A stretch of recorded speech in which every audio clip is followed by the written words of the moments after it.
saya selalu diancam begitu kalau saya tidak diberikan gaji.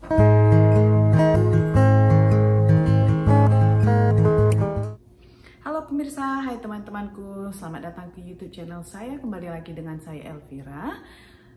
Apa kabar kalian semua? Semoga kalian sehat-sehat selalu dimanapun Anda berada ya, di baik yang jauh maupun yang dekat. Baiklah teman-teman, di vlog kali ini saya ingin sharing kepada Anda semua mengenai pengalaman saya bekerja dan kuliah di Malaysia dan akhirnya saya pindah ke Amerika. Jadi tujuan saya sebelumnya membuat video ini adalah untuk memberikan motivasi atau dorongan dan semangat kepada teman-teman yang sedang berjuang bekerja di luar negeri, terutamanya teman-teman atau saudara-saudara yang ada di Hong Kong, Malaysia, Singapura, ataupun Arab Saudi. Saya ke Malaysia itu pada tahun 2003, yaitu setelah habis tamat SMA. Jadi tujuan saya pertama kali itu atau niat saya untuk bekerja di Malaysia itu adalah untuk membantu orang tua, dan yang paling utamanya itu saya kepingin menyambung kuliah. Dan itu adalah salah satu mimpi saya, itu adalah salah satu tujuan keras saya untuk pergi meninggalkan kampung halaman, adalah untuk menyambung atau mencari biaya untuk kuliah. Karena itu saya bekerja di sebuah apotek, atau kalau di Malaysia, bahasa Malaysia yang dipanggil kedai obat ya, kedai obat. Dan saya bekerja di kedai obat ini selama 7 tahun.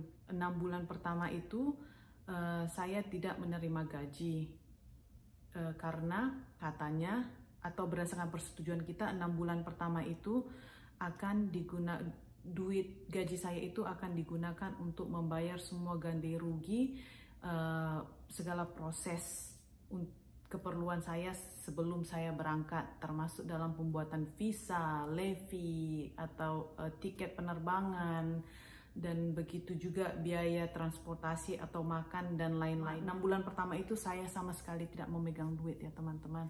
Duit makan atau keperluan lain-lainnya itu ditanggung oleh bos saya ya, untung saja.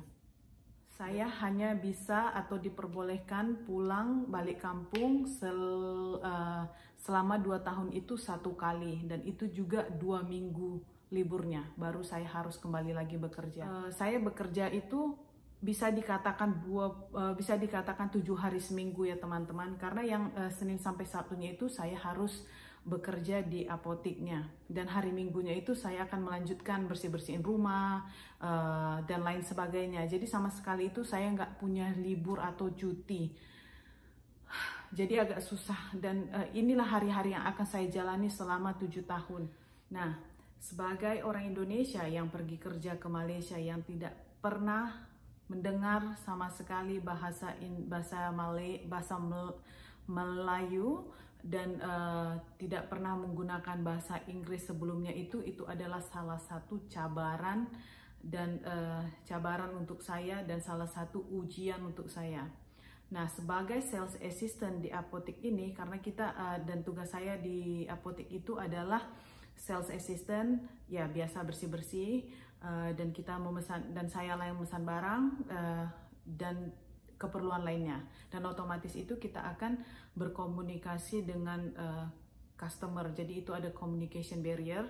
Yang pertama itu adalah tantangan yang saya terima yang pertama, karena saya tidak ngomong bahasa Melayu sama sekali waktu saya ke sana, dan saya itu bisa bahasa Inggris tapi kurang lebih dalam 40% begitu, dan mostly saya itu bisa nulis waktu itu ya. Jadi saya ngomongnya itu nggak begitu pintar gitu. Jadi ini adalah tantangan saya sebagai orang Indonesia yang bekerja di Malaysia, yang mendapatkan pekerjaan yang begini, yang melayani, yang di bidang customer service begitu.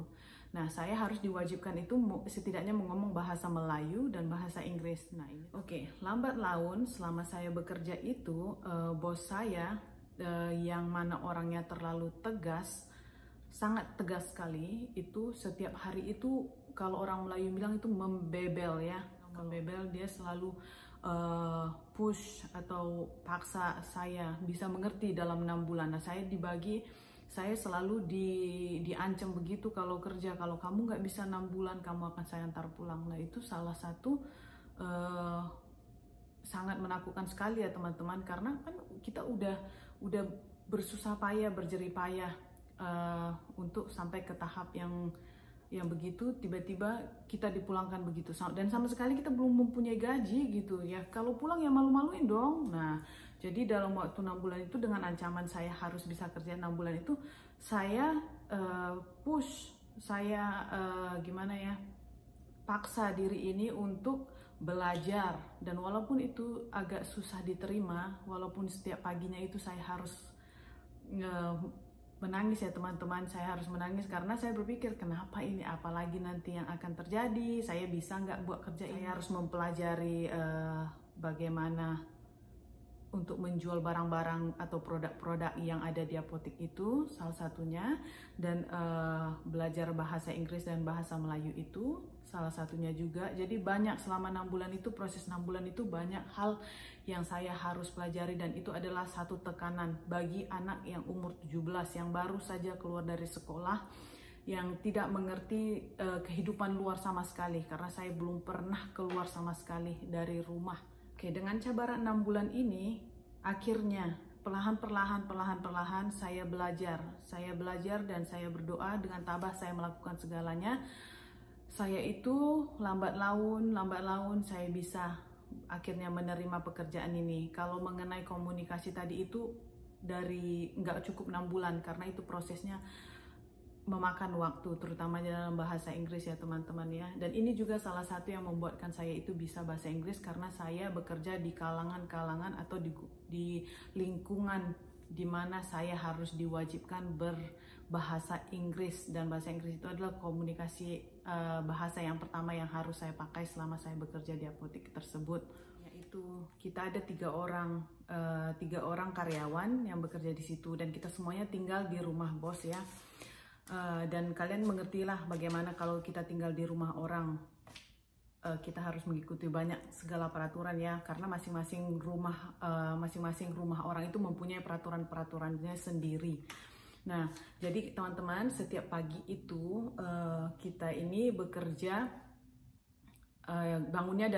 bangunnya subuh. Kita bangun subuh, terus kita masak, membersihkan rumah dan sebagainya, dan termasuk juga menyuci mobil ya teman-teman ya. Saya ini udah terbiasa menyuci mobil waktu saya bekerja dulu, karena bos saya itu memiliki 3 mobil, dan itu tiap paginya itu kita harus cuci sebelum kita pergi kerja.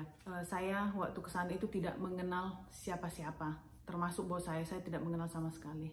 Nah itu cukup mencabar dan cukup untuk gimana ya, bagi anak yang umur 17 itu cukup mengerikan sekali gitu ya. Tapi saya cukup beranikan diri juga, karena demi masa depan. Nah niat saya untuk pergi ke Malaysia itu dulu adalah untuk satu, membantu orang tua, yang kedua itu saya berniat untuk melanjutkan kuliah. Jadi saya pikir-pikir kenapa tidak saya pergi aja dulu selama 2 tahun, habis itu saya nanti ngumpulin duit dan sebagainya, saya bisa pulang dan lanjutkan kuliah ya. Nah akhirnya saya itu targetkan kerja di Malaysia itu hanya untuk 2 tahun saja. Setelah 2 tahun saya itu mau pulang ke Indonesia atau ke Sumatera untuk menyambung kuliah. Dan akhirnya waktu berjalan dengan waktu, lama-kelamaan itu udah terbiasa dengan keadaan di sana. Jadi udah terbiasa megang duit. Nah akhirnya saya memutuskan ya udahlah nggak apa-apa, mungkin saya tambahin lagi 1 tahun lagi. Nah saya coba lagi setahun lagi. Nah saya coba setahun lagi, waktu berlalu demi waktu berlalu, dan akhirnya hal ini terundur sampai 7 tahun. Dan satu waktu itu saya duduk terdiam, saya berpikir, ini sudah 7 tahun berlalu. Saya itu udah semakin, usia saya udah semakin meningkat. Dan itu niat kuliah saya itu masih ada gitu. Karena saya kepingin pulang terkendala, karena it's because of some reason yang saya nggak boleh jelaskan gitu ya untuk sementara ini.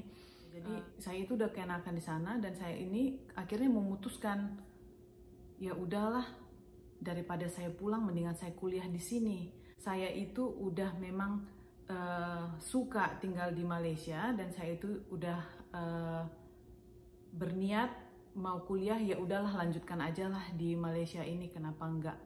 Dan pada akhir tahun 2009 saya pulang ke Sumatera untuk mengurus segala kebutuhan saya untuk melanjutkan kuliah gitu ya, untuk melanjutkan kuliah. Saya harus pulang karena saya harus membatalkan visa kerja saya dan mengurus visa student visa untuk melanjutkan kuliah ya teman-teman. Dan tahun 2010-nya di bulan Januari itu saya masuk kuliah di Segi College. Segala surat keurusan untuk pembuatan visa dan lain-lainnya itu diurus sama university. Jadi saya cuma membawa paspor dan ijazah dan akte kelahiran dan lain-lain dan formulir-formulir lainnya yang dibutuhkan oleh mereka. Nah, pada waktu bulan Januari itu saya exciting dong, murid baru, impian saya tercapai, akhirnya saya masuk kuliah dan itu kuliahnya di Malaysia lagi gitu ya kan. Jadi satu kebanggaan bagi saya karena itu ibaratkan seperti wah, mimpi saya udah kecapai gitu ya kan. Akhirnya saya itu kuliah juga gitu. Dan ini adalah memang betul-betul yang saya inginkan begitu ya dalam hidup saya, inginkan dalam hidup saya waktu saat itu. Teman-teman, ini adalah mimpi saya udah tercapai pas waktu tahun 2010 itu saya kuliah di Segi College, dan tahun 2012 itu, akhir 2012 itu adalah berarti genapnya 3 tahun ya, 2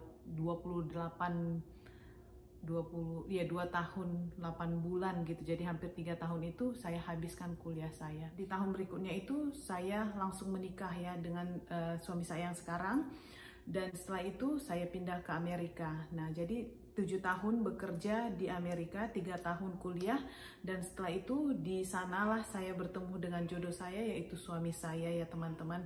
Jadi begitu banyak perjuangannya daripada awal sampai akhir bertemu suami dan akhirnya pindah ke sini ya teman-teman. Jadi motivasi saya untuk teman-teman saya yang sedang berjuang di luar sana, yaitu baik di negara Hong Kong, Singapura, Malaysia ataupun Arab Saudi.